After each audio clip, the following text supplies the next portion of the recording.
Bismillahirrahmanirrahim. Assalamu alaikum dear students. Students, I am your SST teacher of class 4 from PMS by 6. Dear student, today we are going to start our video lecture number 3 of SST and our topic is weather and climate, reading plus explanation of disaster to earthquake, page number 87 to 88. Dear student, before starting our lecture, I want to guide you that our online assessment of June 2001 is going ahead on 14th of June and our SST paper will be on 19th of June and Geo paper will be on 20th of June. 19 और 20 को हमारे paper हो रहे हैं. 19 को आपका है SST का और 20 को जियो का. स्टूडेंट्स, इन ऑनलाइन एग्ज़ाम में आपने अप्रैल में टास्क जो आपको दिया जा चुका है, जिसकी वीडियोस भी आपके सेंड हो चुकी हैं, उनको बहुत अच्छी तरह आपने देखना है अप्रैल में टास्क को. और उसके साथ आपने जो है वीडियो नंबर 1 और 2 जो है वो जून की वीडियो नंबर 1 और 2 उसको बहुत अच्छी तरह आपने सुनना है. ठीक है, इसी में से आपका जो है ये पेपर प्रिपेयर किया गया है. हमने वीडियो नंबर 1 और 2 में पढ़ा था स्टूडेंट्स कि वेदर और क्लाइमेट के बारे में, कि वेदर किसे कहते हैं, weather is change day to day, ये हमने पढ़ा था, और climate is change after a long period of time. फिर हमने पढ़ा था कि जो इक्वेटर के जो इर्द गिर्द की कंट्रीज़ होती हैं, इक्वेटर के पास जो कंट्रीज़ होती हैं वो सारा साल हॉट होती हैं, और वो कंट्रीज़ और वो एरियाज़ जो कि सी लेवल से अबव होते हैं वो कोल्ड होते हैं. फिर मैंने आपको पढ़ाया था कि जो टेम्परेचर है, गर्मी या सर्दी, इसको मेजर करने के लिए एक इंस्ट्रूमेंट यूज़ किया जाता है, उसको थर्मोमीटर कहते हैं. इसी तरह जब बारिश होती है और बारिश कितनी होती है, कितने मिलीलीटर बारिश होती है, तो इसको बारिश के पानी को कि बारिश कितनी हुई है इसको मेजर करने के लिए जो इंस्ट्रूमेंट यूज़ होता है उसको रेन गेज कहते हैं.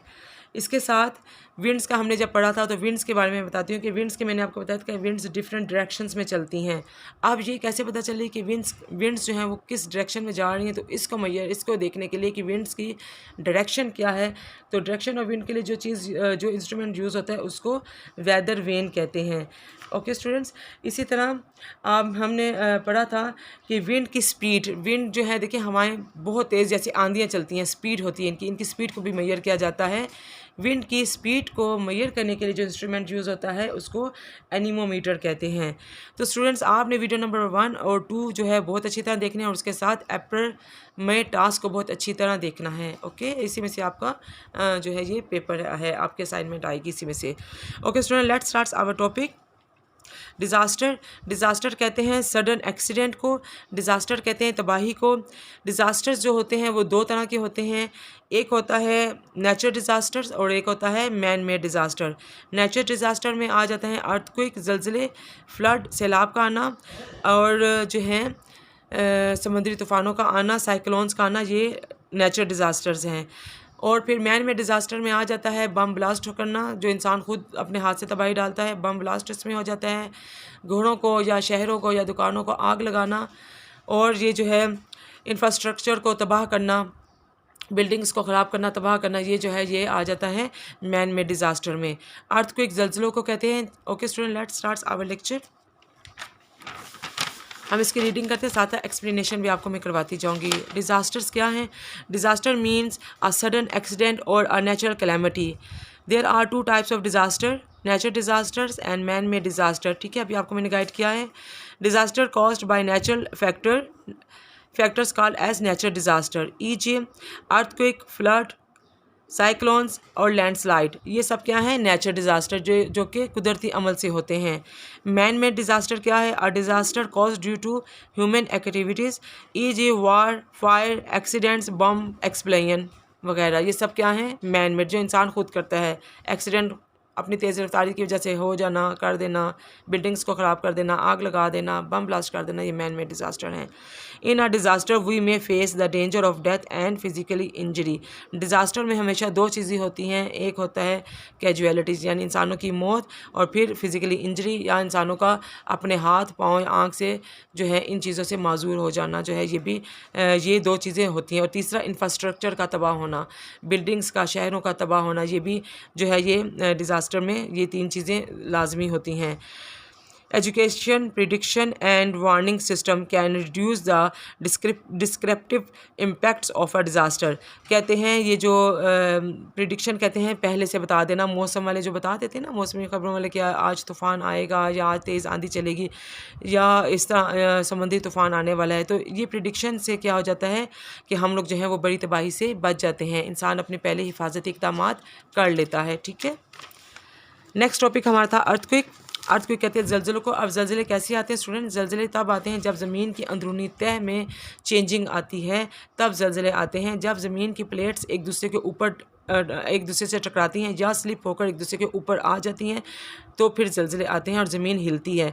दूसरा, ज़लज़ले तब आते हैं, अर्थक्वेक तब आते हैं जब जो है वोल्केनोज जो होते हैं, आतिशफ़शा पहाड़, आपने नाम सुना, जब वो फटते हैं तो तब भी जो है ये अर्थक्वेक आते हैं।